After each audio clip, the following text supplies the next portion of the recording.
र मेरो यो कविता गजल जे मुक्तक जे सोचेर सुन्नुहुन्छ त्यही नै हो। नयाँ यसको शीर्षक रहेको छ नयाँ जमानाका केटीहरू। यहाँ उपस्थित हुने सम्पूर्ण कसैलाई पर्न सक्छ, कृपया चित्त नदुखाइदिनु होला भन्ने मेरो आग्रह पनि हो होइन। र जस्तो लेखेको छु त्यस्तै सुनिदिनु होला। म सुरु गर्न चाहन्छु। रूप हाँडी जस्तै भए पनि सरी त्यसका आज बिग्रेछ। रूप हाँडी जस्तै काली भए पनि क्रिमको लेप लगाएर गोरी भन्छन्। रूप हाँडी जस्तै काली भए पनि क्रिमको लेप लगाएर गोरी भन्छन्। बा आमाले कता हो छोरी भन्दा परीक्षा नजिकियो कोचिङ पढ्छु भन्छन्। बिचारा सोझा बा आमालाई थाहा छैन छोरीले कस्तो कोचिङ पढेकी छे।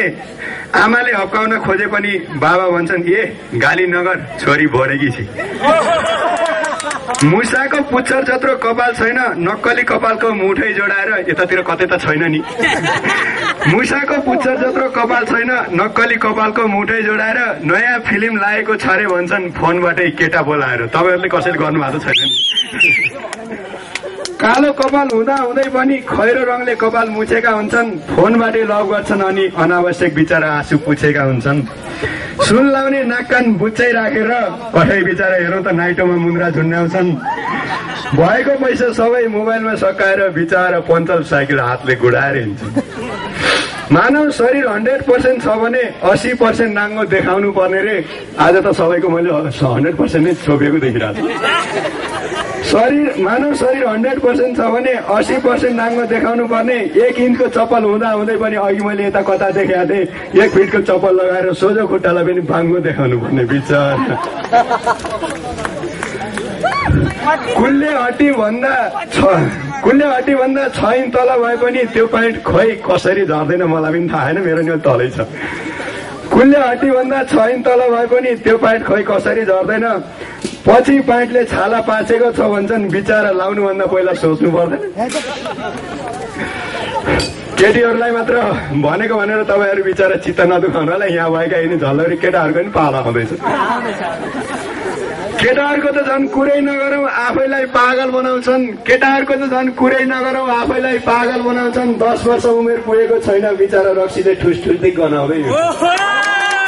त्यसमा कतै म आफै पनि पर्न सक्छु। लाग्छ मलाई 2 इन्च कपाल नै काफी हुन्थ्यो। मेरो जत्रै उदाहरणको लागि लाग्छ मलाई 2 इन्च कपाल नै काफी हुन्थ्यो। केटीको झैँ जगल्टा पाल्न थालेका छन्। यतातिर अघि कता हाम्रो सन्तोष भाइ पनि देखिरहेको थिएँ कालो। लाग्छ मलाई 2 इन्च कपाल नै काफी हुन्थ्यो। केटीको झैँ जगल्टा पाल्न थालेका छन्। नचाहिने काममा कति छिटो अघि सर्छन्। आँखी बाउ खुर्केर पाल्न थालेका छन्। राम्रो मान्छे त यसै राम्रो देखिन्छ। म जस्तै राम्रो मान्छे त यसै राम्रो देखिन्छ भनिन्छ। अकबरी सुनलाई कोसी लाउनु पर्दैन। आजकलका केटालाई त कति सजिलो कठै बिचारा 1 बोतल रक्सीलाई सिध नै चाहिँदैन। नयाँ प्यान्ट लगाए के हुन्थ्यो र हो कि मैले नयाँ नै लाउँछु। नयाँ प्यान्ट लगाए के हुन्थ्यो र घुँडा च्यातेर लाउनु पर्ने।